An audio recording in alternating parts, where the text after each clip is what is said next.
उत्तर प्रदेश विधानसभा चुनाव का आत्मसाक्षी ग्रुप व जनहित न्यूज का नया व ताजा ओपिनियन पोल निकल कर सामने आया है।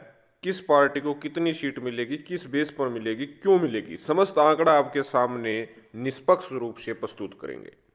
सबसे पहले आपको बता दें कि ये पांचवा हमारा ओपिनियन पोल है, जो कि इस सर्वे को 21 दिसंबर से लेकर 24 जनवरी के बीच में कराया गया, तो लेटेस्ट आंकड़ा है। सबसे पहले हम लेकर चलते हैं कि किस पार्टी को कितनी सीट आते हुए दिख रही है। सबसे पहले हम पूर्वांचल रीजन की बात करते हैं। पूर्वांचल रीजन में करीब 130 सीटें हैं, जिसमें बीजेपी गठबंधन को 45 से 46, सपा गठबंधन को 78 से 82, बीएसपी को 5 से 6, कांग्रेस को 5 से 6 और अन्य को 2 से 3 सीट मिल सकती है। और पश्चिमी यूपी रीजन की बात करते हैं, जो कि 136 सीट है।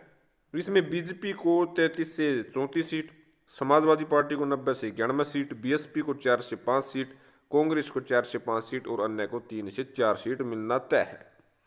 अवध रीजन की बात करें, जिसमें 118 सीटें जो है अवध रीजन में है। इसमें बीजेपी को 40 से 48, सपा को 47 से 48, बीएसपी को 7 से 8, कांग्रेस को 5 से 6 और अन्य को 0 से 1 सीट मिल सकती है। बुंदेलखंड की बात करते हैं, जिसमें 19 सीटें हैं। 19 में से बीजेपी को 9 से 11 सीट, सपा गठबंधन को 6 से 7, बीएसपी को 1 से 2, कांग्रेस को 0 से 1, अन्य को 0 से 1 सीट मिल सकती है। सबसे बड़ी बात, हमने पांचवें फेज के लिए 2,38,000 सैंपल सर्वे के दौरान लिए हैं और इस सर्वे के माध्यम से हमने ये ओपिनियन निकाला है कि किस रीजन में कितनी सीट आएगी। अगर टोटल सीटों की बात करें तो आप देख सकते हैं कि 403 सीटें हैं। 403 में से बीजेपी को 133 से 138 सीट आ सकती है। वहीं समाजवादी पार्टी गठबंधन को 221 से 228 यानी बहुमत प्राप्त करते हुए इस वक्त समाजवादी पार्टी में उनका गठबंधन जो है देखने को मिल रहा है। कहीं ना कहीं बड़ी कामयाबी समाजवादी पार्टी को मिल रही है। बीएसपी को 17 से 21, वहीं कांग्रेस को 16 से 20, अन्य को 5 से 9 सीट मिल सकती है। तो आप देख सकते हैं सपा गठबंधन मजबूत है। कहां पर कैसे मजबूत है, कितने प्रतिशत वोट मिलता हुआ नजर आ रहा है, ये भी हम आपके सामने डाटा प्रस्तुत कर देते हैं। ये देखिएगा, आप देख सकते हैं सपा को 38% वोट मिलता हुआ नजर आ रहा है, बीजेपी को 34% वोट मिलता हुआ नजर आ रहा है इस सर्वे के दौरान, कांग्रेस को 9%, बीएसपी को 13% और अन्य को 6% वोट मिलता हुआ नजर आ रहा है। तो आप बीजेपी और सपा के बीच जो गठबंधन दल है उनके बीच कांटे की टक्कर दिखाई दे रही है, बीजेपी और सपा के गठबंधनों के बीच में। तो कहीं ना कहीं अब की बार मुकाबला भी दिलचस्प है और आंकड़ा भी दिलचस्प प्रस्तुत हो रहा है। यदि हम ओपिनियन पोल की बात करें, 2017 का जो रिजल्ट रहा था बीजेपी को, जहां परसेंटेज पार्टीज की बात करें तो वोट प्रतिशत की तो 39.7% वोट मिले थे बीजेपी को, अब की बार 34% वोट मिल सकते हैं। वही समाजवादी पार्टी को 22.2% वोट मिले थे, अब की बार 38% वोट मिल सकते हैं। बीएसपी को 2017 में 21.8% वोट मिले थे, अब की बार 13% मिल सकते हैं। कांग्रेस को 6.3 वोट मिले थे, अब की बार 9% वोट मिल सकते हैं। अन्य को पहले 10% वोट मिले थे, अब की बार करीब 6% वोट मिल सकते हैं। ये परसेंटेज था। अब कुछ जो है महत्वपूर्ण पॉइंट्स की बात करते हैं। तो अखिलेश यादव के पक्ष में लोग आप देख सकते हैं कि 42.5% लोग पसंद करते हैं। योगी आदित्यनाथ को 39.5% पसंद करते हैं। मायावती को 7.5% पसंद करते हैं। कांग्रेस को 8.8% और दूसरे परसेंटेज में चंद्रशेखर रावण है या अन्य है 1%। और वोटिंग फॉर ओवैसी को 1.5% लोग पसंद करते हैं। मुद्दों की बात करते हैं, अनएम्प्लॉयमेंट बेरोजगारी का मुद्दा 21%, रूरल डेवलपमेंट का मुद्दा 8% लोगों ने पसंद किया है, और कृषि कानूनों से संबंधित किसानों से संबंधित 25% मुद्दा बना है, और महंगाई का मुद्दा 17%, कोविड मिसमैनेजमेंट का मुद्दा 6%, हेल्थ एंड एजुकेशन का मुद्दा 5% और पावर इलेक्ट्रिकल बिल्स यानी बिजली बिल का मुद्दा जो है 8% का होना तय है। और इसके साथ साथ इंडस्ट्री डेवलपमेंट का मुद्दा 6%, वुमेन सेफ्टी का 3% और क्षेत्रीय यानी जो धार्मिक मुद्दा है वो 1% रहना तय है।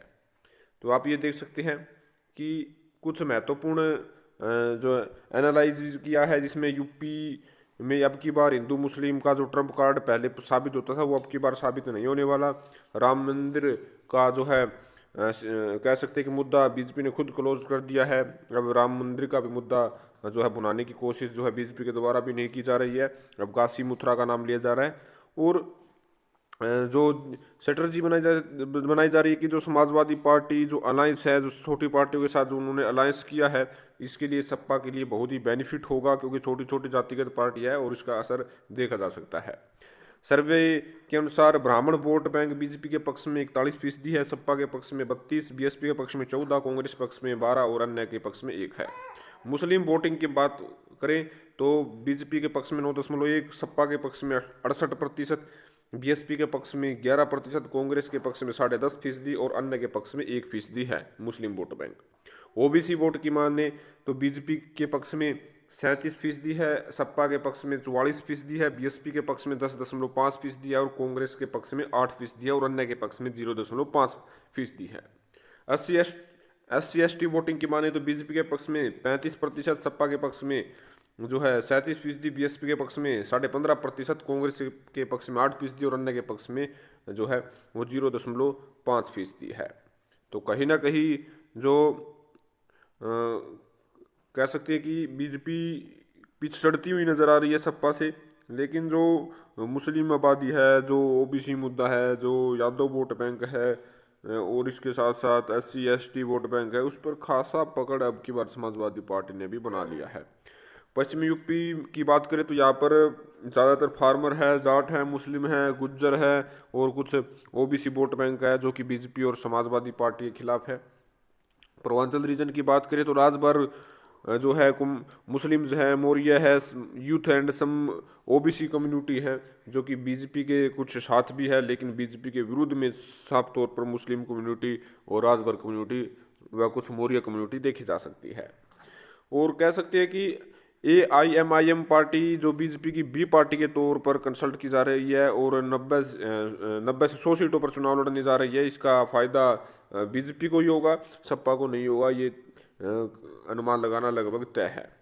तो इस प्रकार हमने ओपिनियन पोल जो है तैयार किया। इस ओपिनियन पोल के जरिए आप देख सकते हैं कि सपा गठबंधन को कामयाबी हासिल होती दिख रही है, जिसमें उन्हें सीटों की बात करें तो टोटल बीजेपी के पक्ष में 403 में से 133 से 138 सीट मिलती हुई नजर आ रही है, सपा गठबंधन को 221 से 228 सीट मिलती हुई नजर आ रही है, बीएसपी को 17 से 21, कांग्रेस को 16 से 20 और अन्य को 5 से 9। तो समाजवादी पार्टी इस वक्त बहुत मजबूत है और सरकार बनाती हुई नजर आ रही है, क्योंकि 403 में से जो भी पार्टी 202 सीट प्राप्त करेगी वही सरकार बनाएगी। आपका क्या कहना है? आपको क्या लगता है किसकी बनेगी सरकार? कमेंट करें, चैनल को सब्सक्राइब करें। धन्यवाद।